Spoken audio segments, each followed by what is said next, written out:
આપણા મોઢામાંથી અપશબ્દો નીકળે જ શું કામ?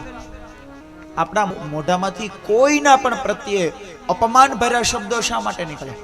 આપણને આની આ જ વસ્તુ ઘણી બધી વાર કીર્તનમાં, ભજનમાં, આ કેટલી બધી વાર આપણને સમજાવ્યું કે બગલો અને હંસ આ બંને શેનાથી ઓળખાય? એના આહારથી ઓળખાય. અને કાગડો અને કોયલ એની વાણીથી ઓળખાય. મહારાજ તમે કેવું બોલો છો? કોની સાથે બોલો છો? શું બોલો છો? તમારા ઘરમાં રહેલા 5 વ્યક્તિનું તમે અજાણતાય ખોટું તો નથી બોલતા ને?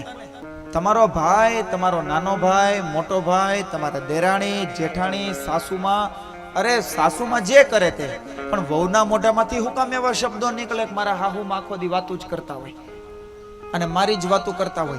કોઈના પણ પ્રત્યે અભાવ આવી જાય એવી વાણી ન હોવી જોઈએ.